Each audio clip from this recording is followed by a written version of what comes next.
ሰላም ጤና ይስጥልኝ የተከበራችሁ ተከታታዮች፣ ለዕለቱ ያዝናቸው መረጃዎች እንደሚከተለው ተዘጋጅቷል። በቅድሚያ አርዕስተ ዜና እናስቀድም። በማርበርግ ቫይረስ የሞቱ ሰዎች ቁጥር 7 መድረሱ ተሰማ። በሐዋሳ ከተማ አንድ በማርበርግ ቫይረስ የተያዘ ሰው መገኘቱ የጤና ሚኒስቴር አስታውቋል። ኡጋንዳ የኢትዮጵያ የኤርትራና የሶማሊያ ስደተኞች መመዝገብ ማቆም አስታወቀች። በጊኒ ቢሳዋ ምርጫ ከተካሄደ ከ3 ቀናት በኋላ ወታደሮች ስልጣን መቆጣጠራቸው አስታወቁ። የእነዚህና ሌሎች መረጃዎች እናሰማችኋለን። ላይክ፣ ሼር እና ሳብስክራይብ እያደረጋችሁ የቻናላችን ቤተሰብ ይሁኑም። አሁን ወደ ዝርዝር እናልፋለን። በማርበርግ ቫይረስ የሞቱ ሰዎች ቁጥር 7 መድረሱ ተሰማ። በሐዋሳ ከተማ አንድ በማርበርግ ቫይረስ የተያዘ ሰው መገኘቱ የጤና ሚኒስቴር አስታውቋል። ግለሰቡ በጂንካ ከተገኘው የመጀመሪያው የማርበርግ ቫይረስ ተጠቂ ጋር ንክኪ የነበረው ወደ አካባቢው ተጉዞ ወደ ሐዋሳ ተመላሽ የነበረ ነው ተብለዋል። ይህ የተባለው የጤና ሚኒስቴርና የህብረተሰብ ጤና ኢንስቲትዩት በማርበርግ ቫይረስ ዙሪያ እየሰሩት ያለውን ስራ በተመለከተ ጋዜጣው መግለጫ በሰጡበት ወቅት ነው። ቫይረሱ ከተከሰተበት ከህዳር 5 ቀን እስከ ህዳር 17 ቀን 2017 ዓ.ም ድረስ 73 የላቦራቶሪ ምርመራዎች ተደርጓል ያለው የጤና ሚኒስቴር በዚህም 11 ሰዎች በቫይረሱ ተጠቅቷል፣ 7ቱ ህይወታቸው አልፏል፣ 5 ደግሞ በህክምና ላይ ናቸው ሲልም አስረድቷል። 349 ግለሰቦች ንክኪ ያላቸው በመሆኑ ክትትል እየተደረገ ሲሆን ከነዚህ ውስጥ 119ኙ የለይቶ ማቆያ ጊዜያቸውን ማጠናቀቃቸው መረጃው አሳይቷል። ይህን ገዳይ ቫይረስ ለመቆጣጠር እንዲሁም በሽታውን ላለመያዝ የመተላለፊያ መንገዶችና ሊደረጉ የሚገባ ጥንቃቄዎችን ማድረግ ተገቢ እንደሆነ ባለሙያዎች ይመክራሉ።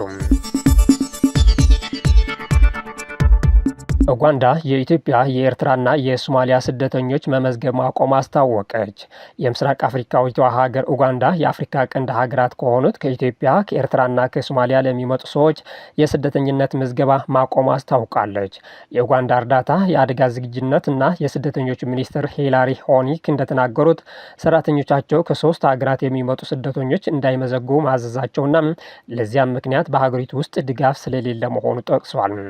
ይህ የሚኒስትሩ ውሳኔ የተሰማው ወደ ኡጋንዳ የሚገቡ ስደተኞች ቁጥር በከፍተኛ ሁኔታ በጨመረበትና ከለጋሾች ለስደተኞች ተብሎ የሚመጣው ድጋፍ በመቀነሱ እንደሆነ የኡጋንዳው ዘ ዴይሊ ሞኒተር ዘግቧል።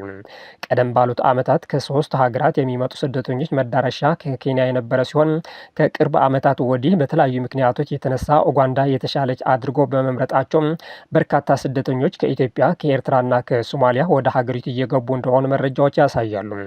የአሁኑ እገዳ ውሳኔ አዲስ የሚመጡ ስደተኞችን የሚመለከት እንጂ ቀደም ሲል ወደ ኡጋንዳ በመግባት የተመዘገቡትን የ3 ሀገራት ዜጎች የማይመለከት እንደሆነም ተገልጿል። ሚኒስትሩ እስካሁን ወደ ኡጋንዳ የገቡት ስደተኞች ቁጥር ወደ 2 ሚሊዮን እየደረሰና በየዕለቱ እየጨመረ መሆኑን አመልክተው በየቀኑ በ100 እና በ200 መካከል የሚቆጠሩ ስደተኞች ከዲሞክራቲክ ኮንጎ ብቻ ወደ ኡጋንዳ ይገባሉ ብለዋል። ኡጋንዳን በበርካታ ስደተኞች ተመራጭ የሆነችው ስደተኞች በነጻነት እንዲንቀሳቀሱ በስራና በንግድ እንዲሰማሩ ከመፍቀዷ በተጨማሪ ለዜጎች የተፈቀዱ አገልግሎቶች መጠቀም ስለሚችሉ ነው። ሚኒስትሩ እንዳሉት ኡጋንዳ ስደተኞችን ለመደገፍ በየዓመቱ 2 ቢሊዮን ሺሊንግ የኡጋንዳ ገንዘብ ታወጣለች። የተባበሩት መንግስታት የስደተኞች መረጃ ድርጅት እንደጠቆመው በአሁኑ ጊዜ በኡጋንዳ ውስጥ ከ56,000 በላይ ኤርትራውያን፣ ወደ 50,000 የሚጠጉ ሶማሊያውያንና 16,000 የሚሆኑ ኢትዮጵያውያን ይገኛሉ። በቅርቡ የኬንያ መንግስት ከኢትዮጵያና ከኤርትራ ወደ ግዛቱ የሚገቡ ስደተኞችን ምዝገባ የማቆም ውሳኔ ቢያሳልፍም የስደተኞችና የሰብአዊ መብት ተከራካሪዎች ውሳኔውን በመቃወም በመንግስት ላይ ክስ ከፍተው በፍርድ ቤት አሳግዶታል። በጊኒ ቢሳዎ ምርጫ ከተካሄደ ከ3 ቀናት በኋላ ወታደሮች ስልጣን መቆጣጠራቸው አስታወቁ። የጊኒ ቢሳዎ ወታደሮች በሀገሪቱ የፕሬዝደንት ምርጫ ከተካሄደ ከ3 ቀናት በኋላ ፕሬዝደንቱን በቁጥጥር ስር አውለው መላው ሀገሪቱን መቆጣጠራቸው አስታውቋል። የጦር መኮንኖቹ ፕሬዝደንት ኢማሮ ሲሶኮ ኢምቦለን መያዛቸውን ያስታወቁት ረቡዕ ከሰዓት በኋላ በዋና ከተማዋ ቢሳዎ በፕሬዝደንታዊ ቤተ መንግስቱ ውስጥ ከባድ ተኩስ ከተሰማ በኋላ ነው። ወታደሮቹ እሁድ ዕለት የተካሄደውንና ውጤቱ ዛሬ ይታወቃል ተብሎ እየተጠበቀ የነበረውን የምርጫ ሂደት በማገድ ሁሉንም የሀገሪቱን ድንበሮች እንዲዘጉ ማደረጋቸው አስታውቋል። የፕሬዝዳንቱ መታሰርና የወታደራዊ አመራሮች ስልጣን መያዝ የተሰማው በሀገሪቱ በተካሄደው ምርጫ ዋነኛው ተቃዋሚ ፖለቲከኛ ከውድድር ውጪ መደረጋቸው ከተሰማ ከ3 ቀናት በኋላ ነው። ፕሬዝዳንት ኢማሮ ሲስኮ ኢምቦሎ እንዲሁም ዋነኛ ተፎካካሪያቸው ፈርናንዶ ዲያዝም በምርጫው እንዳሸነፉ ገልጿል። የፈረንሳይ ዜና ወኪል ኤኤፍፒ እንደዘገበው የተኩስ ድምፅ መሰማቱን ተከትሎ በመቶዎች የሚቆጠሩ ሰዎች በእግራቸው እንዲሁም በመኪናቸው ሸሽተዋል። ስልጣን የተቆጣጠሩት ወታደራዊ መኮንኖች ኋላ ላይ በሀገሪቱ ቴሌቪዥን ቀርቦ ስርዓት አስከባሪ ከፍተኛ ወታደራዊ እዝ የተባለ አካል ተጨማሪ መግለጫ እስኪሰጥ ድረስ ሀገሪቱን እንደሚመራ አስታውቋል። ፕሬዝዳንቱን በቁጥጥራቸው ስር ያዋሉት ወታደሮች በተጨማሪም ህዝቡ እንዲረጋጋ አዝዟል። በወታደሮቹ ቁጥጥር ስር የዋሉት ፕሬዝዳንት ኢማሮ ሲስኮ ኢምቦሎ በምርጫው ለሁለተኛ ዙር ስልጣን ዘመን የተወዳደሩ ሲሆን እርሳቸው ሆኑ ተፎካካሪያቸው ውጤቱ ከመታወቁ በፊት አሸናፊ መሆናቸው ሲገልጹ ነበር።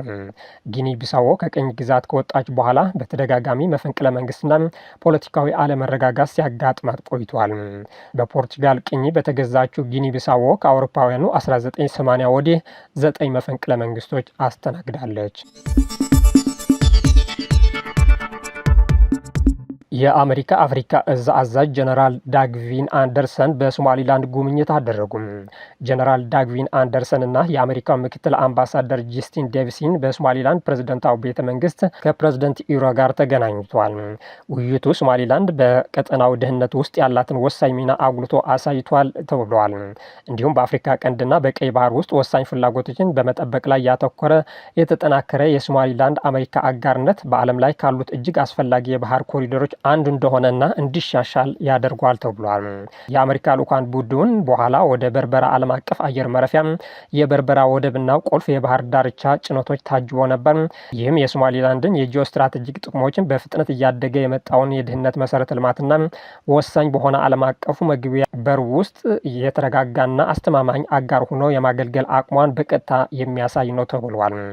በጀነራል ዳግቪን አንደርሰን የሚመራው የአሜሪካ ልኡክ ቡድን በኢትዮጵያን ጉብኝት ማድረጉ ይታወሳል።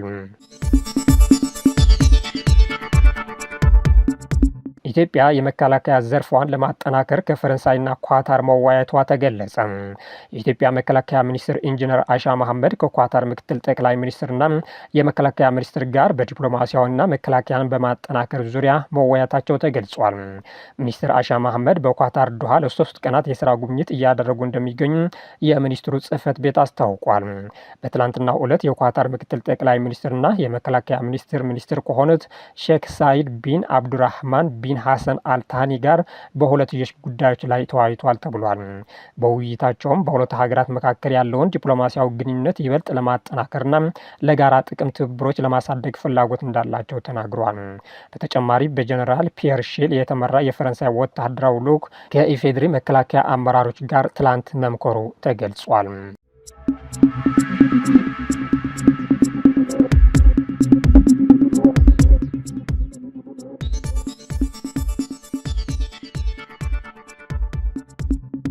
የተከበራችሁ ተከታታዮች ለዛሬ ያዝናቸው ዜናዎች እነዚህ መስሉ ነበር። ስለተከታተላችሁ እናመሰግናለን። መልካም ቀን